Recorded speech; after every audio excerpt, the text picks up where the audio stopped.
Good afternoon, everyone, and welcome back from the lunch break. I wanted to start with this, and now for something completely different from the previous two presentations, maybe. But I was able to think of at least one connection between these already, and that's about culture, different cultural spheres of gaming, and whose culture is it? Who has a right to belong and to have agency in these cultural spheres. So I will be talking about diversity, equity, and inclusion in the cultural sphere of esports today. A couple of words about me. At first, I'm a postdoctoral research fellow, currently working at Tampere University, at Tampere Game Research Lab, and also the Center of Excellence in Game Culture Studies. I identify as game and esports culture researcher. So I don't study game industry or games themselves, but I study cultures surrounding especially digital gaming, but also more and more recently esports. My research focus in general is on topics of cultural agency, cultural participation, cultural belonging, and then related to these DEI issues, both in digital gaming and esports. In this talk, I will be talking about what does DEI mean in the context of esports, what kind of problems there are in this area in esports, and then maybe a bit about how to begin finding solutions to those problems, based on one of the studies I have made with my colleagues, and then I will try to end the talk with some recommendations in the forms of conclusions for how to begin or maybe go forward in promoting DEI in the context of esports activities. So, as we all probably know, in the past decade, especially in the previous decade, esports has become a very central emerging form of not only game culture, but also business and entertainment. It really doesn't show any signs of stopping, at least for now. It's estimated to reach a global value of $5.48 billion in 2029, and also a global audience of 640 million viewers in 2025. And while the size and significance of this phenomenon is growing, and not only in terms of economic growth, but also in terms of social and cultural and societal significance, it is becoming increasingly important to also examine this not just a new form of sports, a new form of business, a new form of entertainment, but from the perspective of diversity, equity, and inclusion. So what do these terms mean? In general, diversity, equity, and inclusion, there are different ways you can put these in any order you want, basically, but these three terms are put together in some order to present this kind of ideal or intention for building different environments where all kinds of people are welcome. That's it, to put it very simply. Where all kinds of people are welcome, where they all have an equal opportunity for both participation and agency in this context, whatever it is. And what is important to note here is that it doesn't mean that everyone is treated the same.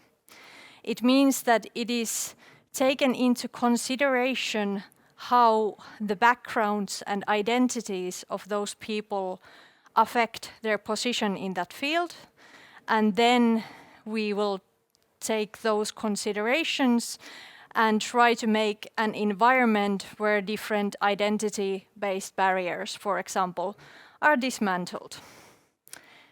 We know from great amount of esports research and game culture research that the participant demographics in esports are currently quite narrow, or very narrow even.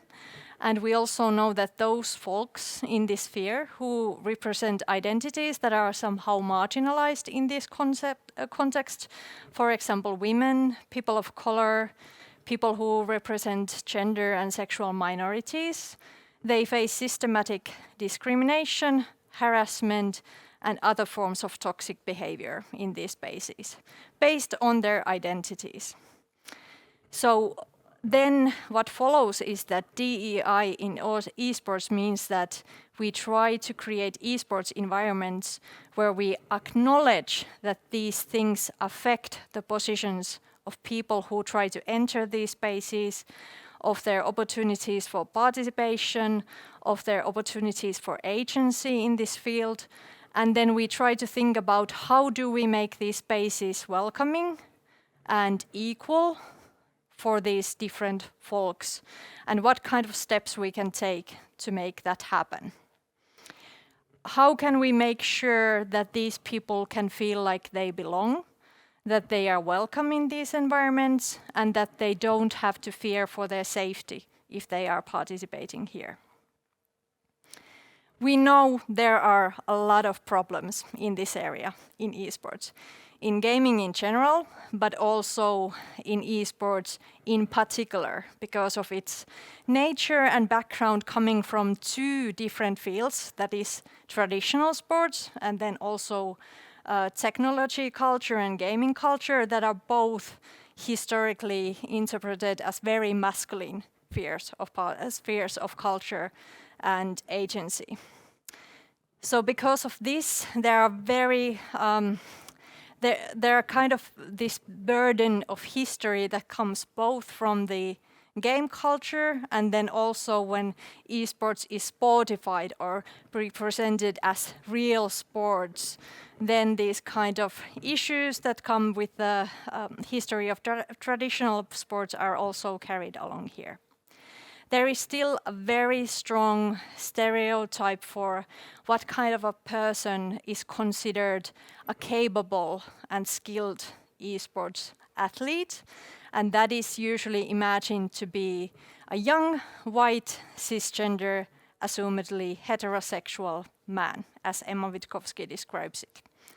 And then again, those who don't match this idea of an esports player because of their assumed or real racial or ethnic background, gender, sexuality, or other aspects of their identities, they experience marginalization and othering in these spaces. And those are fancy words for saying that they are made to feel like they don't belong there.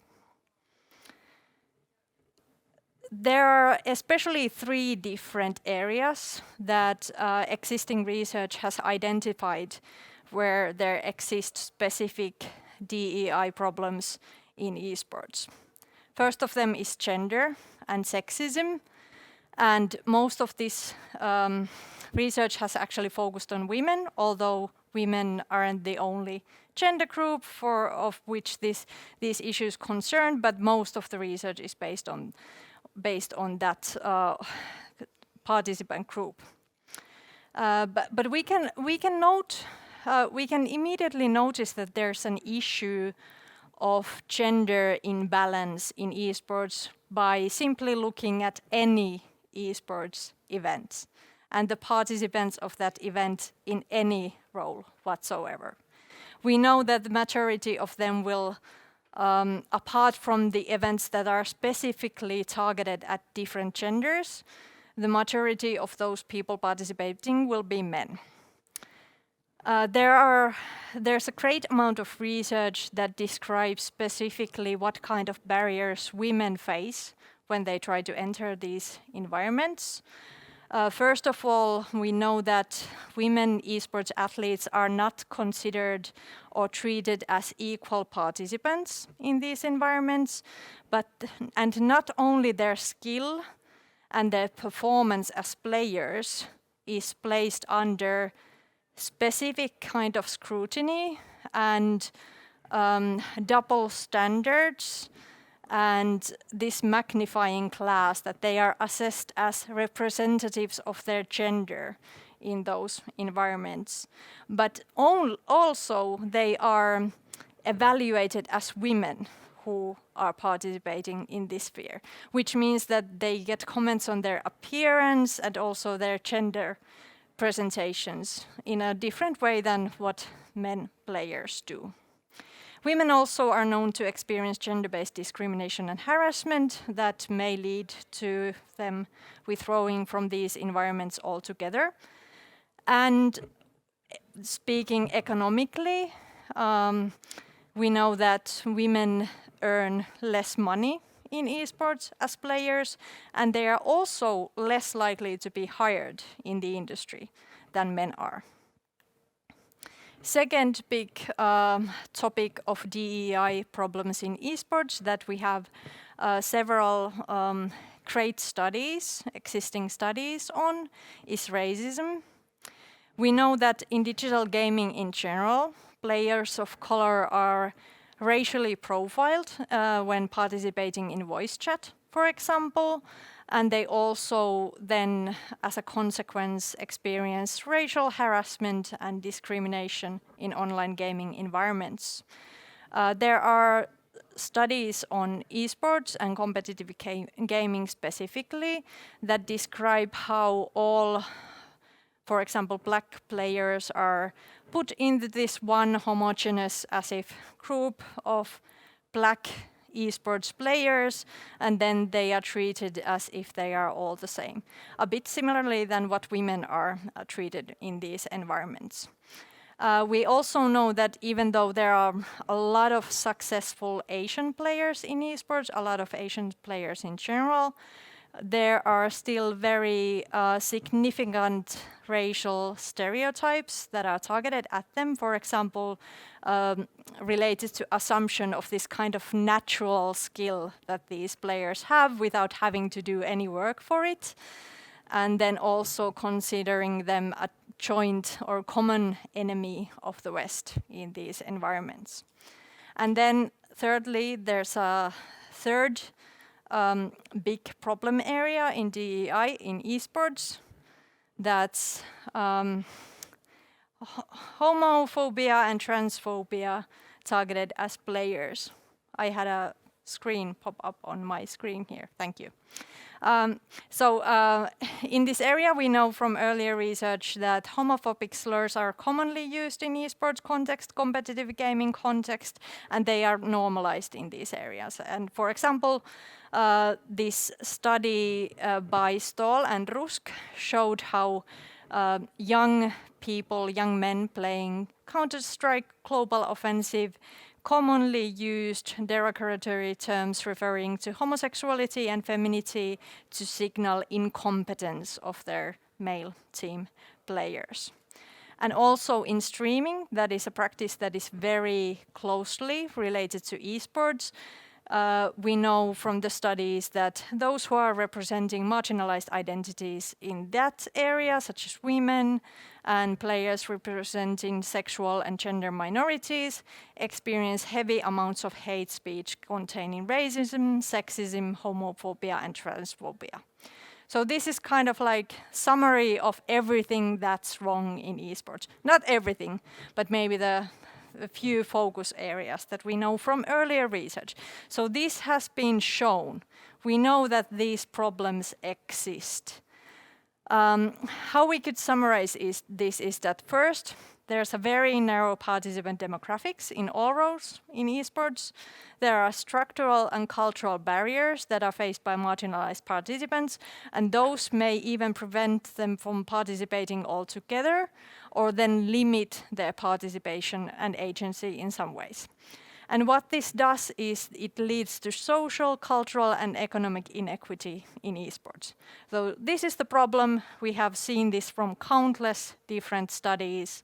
There's nothing more here to prove. We know this exists. We can get more understanding of the nuances of these issues, but there is nothing to do to still show that these are going on. We know this. What can we do to fix this? That's the question. And in my PhD research and PhD research of a few of my colleagues, namely Maria Ruotsalainen from the University of Jyväskylä and Matilda Stoll from Tampere University, all of us had focused a lot on these problems and kind of exploring how do these exist, how do they affect people, and what kind of different forms do they take in this culture. But then moving on in our research together and discussing with these about these issues amongst each other, we were talking about, okay, all the research is showing that these things are happening. So what can we do to take a look at how these things can be changed, move our focus from identifying these issues into looking at what are people doing to make them better? What are people actually doing in the scene of esports? Because of this, we wanted to start this collaboration together and focus primarily on grassroots organizations. We didn't look on the top of the business, but instead we wanted to see what kind of things are being done in, for example, in non-profit association, in player communities, in small-scale events, in youth work, and so on. What kind of things are being done to promote DEI in esports in this context? And for this, we wrote a study about promoting DEI in Finnish esports organizations. In this study, we wanted to examine if and how Finnish esports organizations present themselves as inclusive environments for diverse participant groups, both from the perspective of their public communications and also from the perspective of their actions and intentions. And we didn't only want to look at what are they doing well, what actions they are taking to make a difference in this area, but we also wanted to know what they are struggling with, what is preventing them from doing the difference. And through this, we wanted to demonstrate how different types of organizations that are acting in different areas of esports ecosystem can affect the accessibility of esports for these diverse participant groups, and also how their practices, how their communications may work as a tool for increased inclusion, or then lead to opposite outcome if it's not planned carefully. We did this study in two parts. We first analyzed of the public communications, and that is in this case websites, public websites of all the Finnish esports organizations we were able to find, and that was 53 of them. And then after doing that analysis, we also did interviews with representatives from 5 different Finnish esports organizations to actually ask them, what are you doing, what do you want to do, and what is preventing you from doing that? On the websites, we analyzed what kind of contents that communicated diversity, equity, and inclusion we could find from them. And just to summarize this, we were able to find some contents on around half of these organizations' websites, but they were mostly very general in their phrasing of things. For example, that we want to make esports inclusive for everyone, and we want everyone to have a good time together, and so on. That doesn't really, I understand the intentions are very good, but that doesn't really communicate anything very specific. There was also a significant lack of intersectionality in this, as I just described, that they described that we are including all players. All players are welcome to join us, but that doesn't really speak specifically to those who already feel like they are excluded, like they don't belong. To add to that, when we looked at the visual communications on these websites, most of the people that were appearing on these websites in any active roles were young, assumed men, able-bodied, white folks that were playing together. There was some examples, like the one that I have added on this slide, that showed that these young white men were playing, and if they were young assumed women present there, they were watching the young men play, not playing themselves.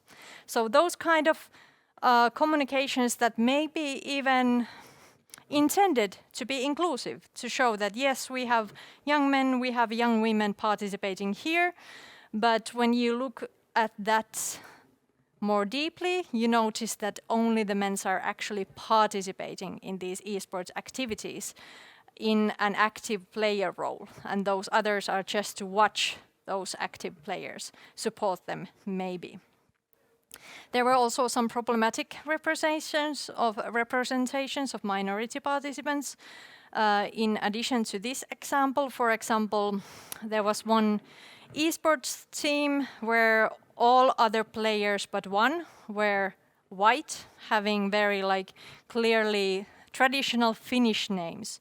And then there was one person who was clearly separated from that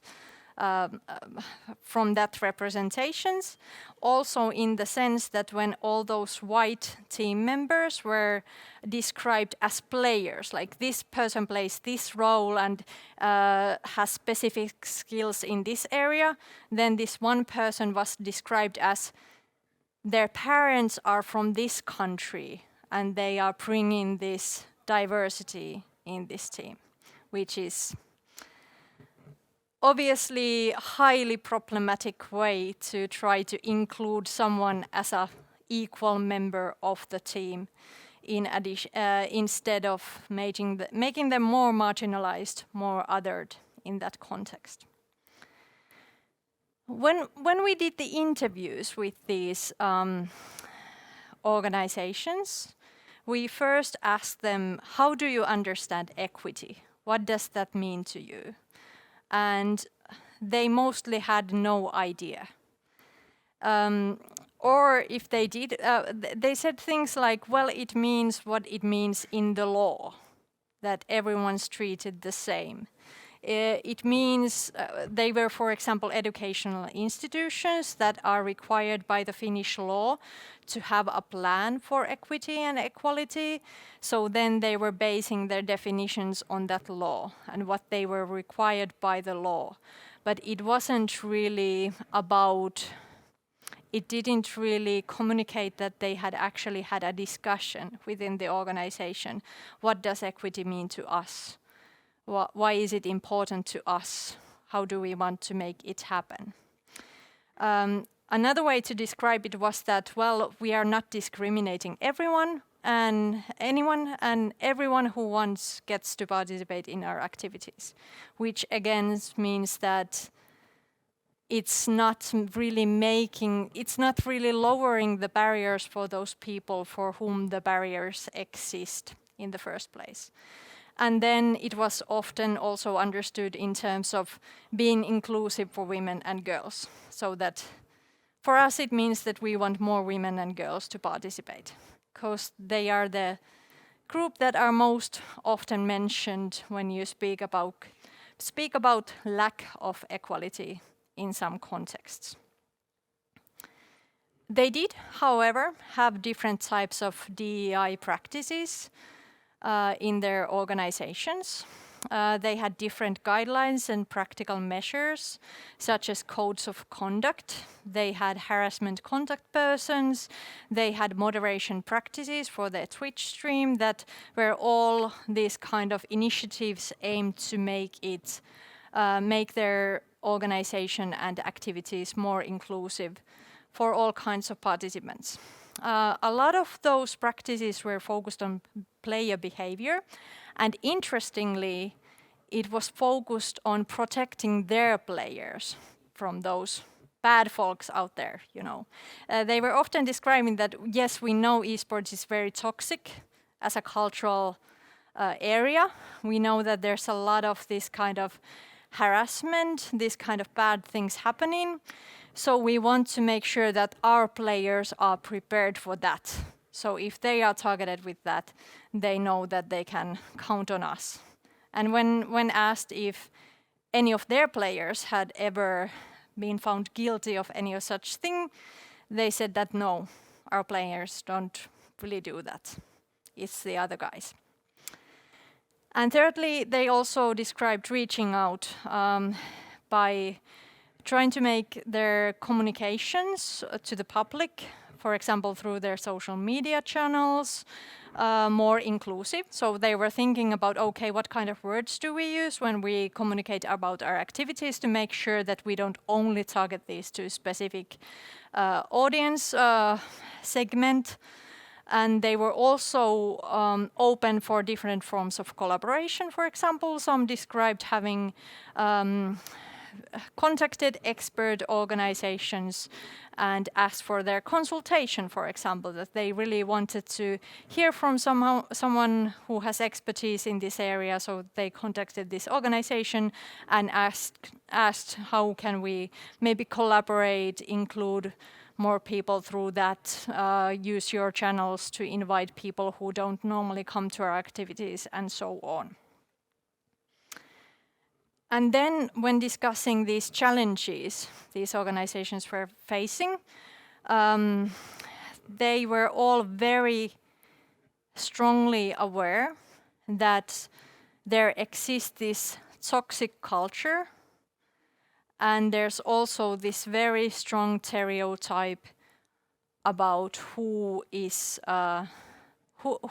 considered an esports participant, a player, an athlete in this field. They all agreed that they wanted to see a change in this culture, but at the same time they also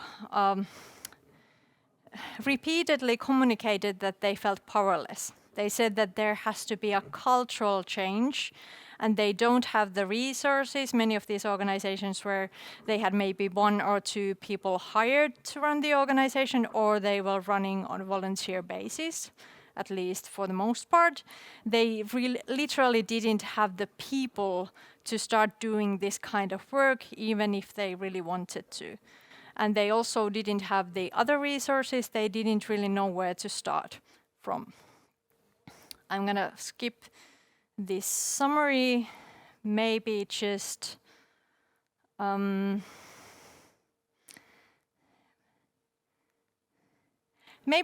mention this, that the overall conclusion we made from both analyzing these public communications of these organizations and then actually talking with some representatives of these organizations was that they were very aware of the existing issues of DEI, related to DEI or the lack of that in Finnish esports and esports globally in general, as culture, as practice, as a form of competitive sports.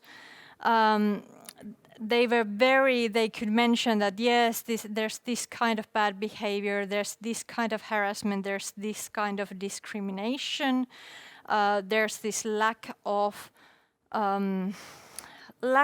diverse participants, and we want to make a change. We are trying to make something to make things better, but it can't be down to us. We can't be the ones to change the whole culture. However, there was also some inconsistency here between those messages of really wanting to be inclusive towards everyone, and then when we were looking at the public communications of the Finnish esports organizations as a whole, those weren't inclusive at all in many ways. But what then can be done to make a difference? What are the research-based recommendations or good practices that we could promote in this area? I think what is important to keep in mind here, at all times when thinking about, okay, what is esports and what is the change we wish to make in esports, is that in many ways, in exactly the way than in traditional sports, esports has an opportunity to either reinforce those old harmful structures or then make a difference. And we could still argue that esports is a new form, an emerging form of digital sports that is still in the process of forming its culture, especially in many ways.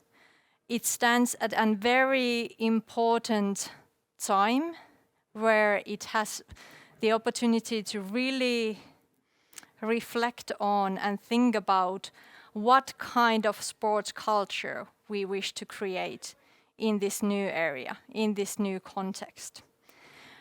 And it is important, even though I have maybe a few times during this talk said that there's a lot of research identifying all these issues.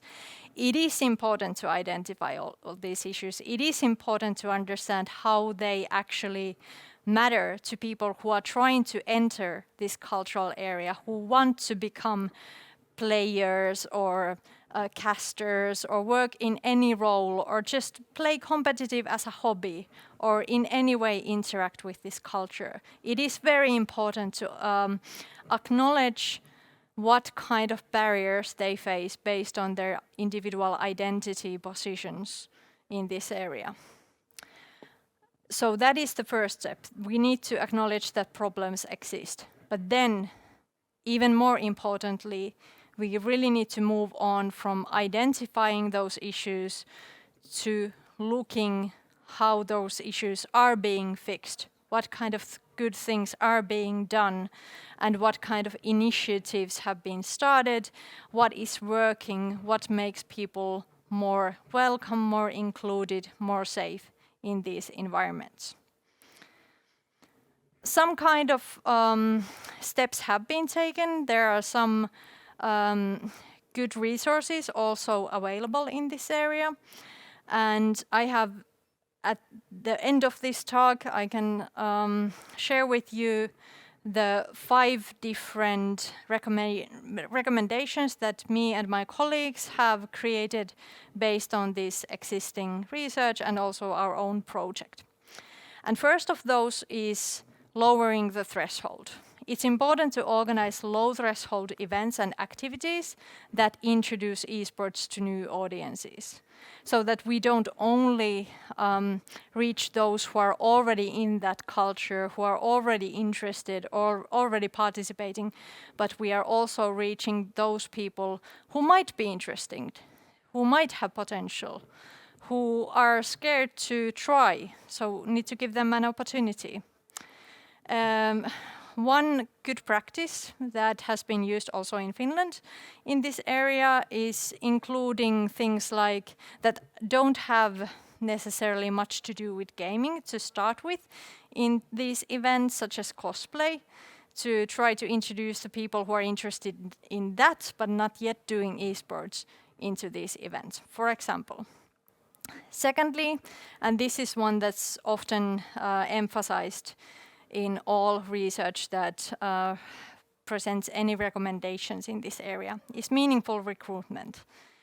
It's important to not only try to recruit those who have already proven themselves, who have already crossed that initial barrier, who have already passed that threshold, but also those who haven't yet gotten there, who have those barriers in front of them that they may not be able to cross by themselves.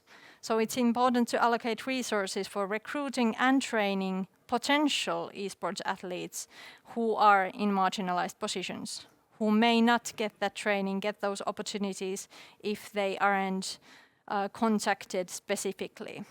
Thirdly, inclusive communication.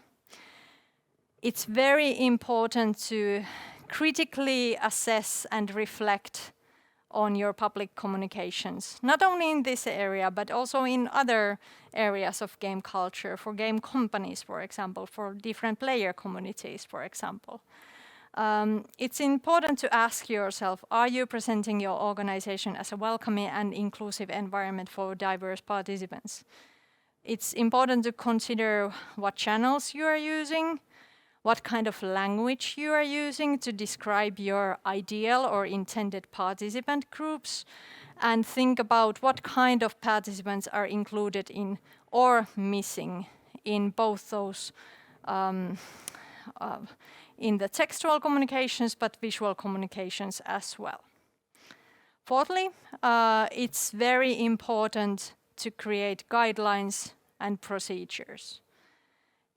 It's crucial to have some kind of a explicit and applicable written code of conduct for these environments. And also not only create it and then leave it at that, but actively communicate about it and make sure everyone who's participating in the context is familiar with it and knows how to follow it. And not only that, but also have a clear procedure for what to do if it's not being followed, if it's being broken in some ways, if someone is being harmed in your activities. And then lastly, harassment prevention.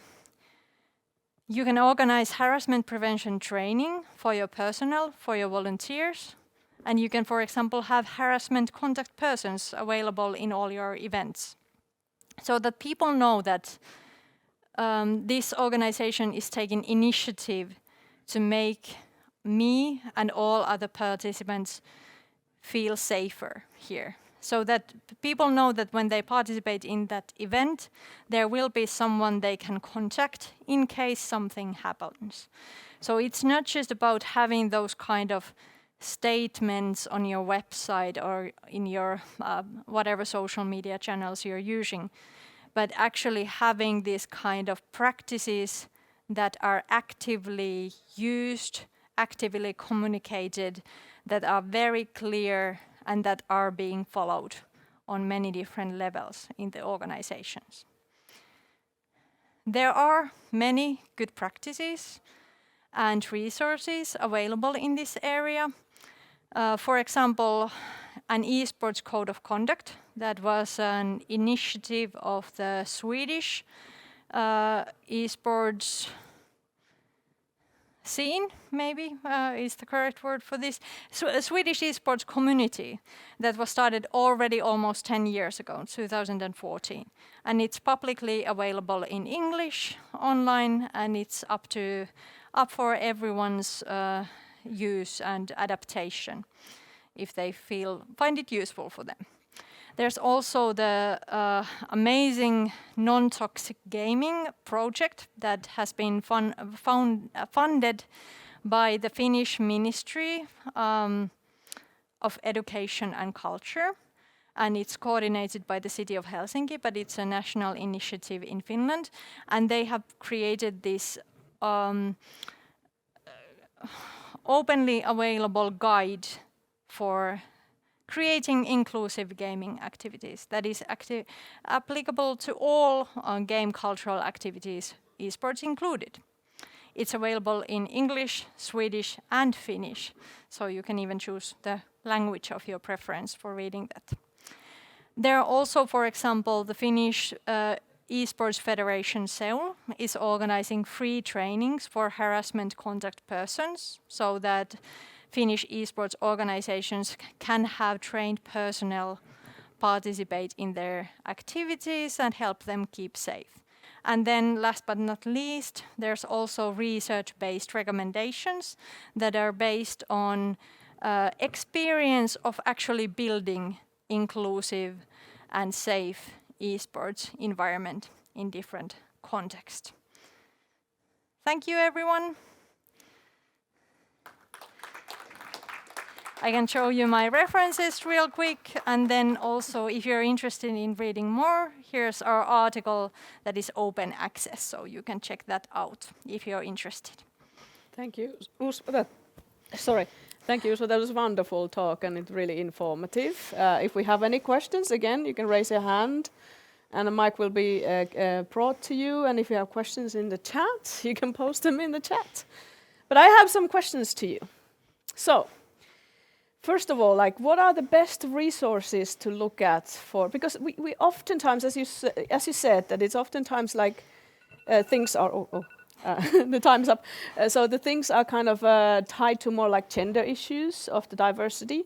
But what would be the good resources to look at to understand the DEI in a wider sense, like able-bodied things or ableism or a race or anything, because it's like not that much discussed in the Finnish discussions, I guess. Yeah, that is a great question, and I'm not sure if there's a single one resource, but I want to give a boring answer that we just need to be considerate and think about what kind of different things may affect people's experience in esports. But one thing I do very warmly recommend is the Non-Toxic Projects Guide for creating inclusive gaming activities, and it's not only applicable to esports, but all kinds of gaming events, all kinds of communities, events, and so on, that they really try to make you think about these things and from a wider perspective, as you noticed, because it's very important that diversity is not just about gender. Exactly, yeah. But it can be pretty hard to know it if you are on a more privileged like a position to understand what are the different problems that people have on their marginalized kind of identities. So definitely, and that's why it's also very important that we listen. Yeah. And especially as a, yeah, for sure. Yeah, okay. So another question is, like, you've done the study with the Finnish esports organization, which is like, I didn't know that there's so many of them. But do you have any understanding, or is it like a comparative study of other countries? Like how does these results kind of compare to elsewhere than Finland? That's a great question, and actually I don't, unfortunately. One of the reasons is that esports are structured in very different ways in different countries, and Finland is a country of associations that are like non-profit associations that anyone can found for any purpose. With luck, you can get some funding from city or some ministry and so on. So in a way, our system is quite democratic and similar to many other Nordic countries and their esports scenes as well. But it's so different from many other countries, even in Europe, that it's hard to say. Yeah. And there is a lot of studies in this area are done on collegiate esports in Northern America, which is something that we don't have in the first place at all. So it's very different to make these kind of comparisons because the scene is so very different depending on the country. Yeah, that's very interesting. I didn't know that. Any questions from here? Okay, I'll shoot the kind of last question. It's like, so one side is the organizations, of course, and what they can do and how they should kind of educate their people too. I did wanted to make a little bit note here that maybe we should volunteer more on those organizations to give them more resources. But then maybe the question to the company and developers side is that there are like Finnish companies also, or any kind of companies elsewhere that are creating competitive games. What would be the things from your perspective that could kind of also ease the work from the esports organization side? Like, what can the game companies do to help this issue? That is a great question as well. Esports is an interesting form of sports if we want to accept it as such, because it's so closely, or actually fully dependent on the commercial companies that make the games, that make the rules, that can change the games and the rules at any time. So in that way, the companies have a lot of power, and maybe not only in terms of the highest level of esports, those big, huge stage, multi-million competitions, they have power there as well. But I think more importantly, in that first initial step of competitive gaming that they are organizing in the games, that they should really make a difference there and do their best to make those environments as safe as possible. Because we know that people still are afraid to use voice chat when they're entering a competitive game, for example. And that is where the game companies have the greatest power as well. So they should make the difference on the very first levels of when people are first trying to enter into competitive gaming. Yeah, maybe also voice filters. That is like relatively Just easy. ban everyone. Maybe not. Maybe not. All right, so I think that we're moving to the next talk. So thank you, Usva, so much for this. Thank you. And the reading is there to get more educated.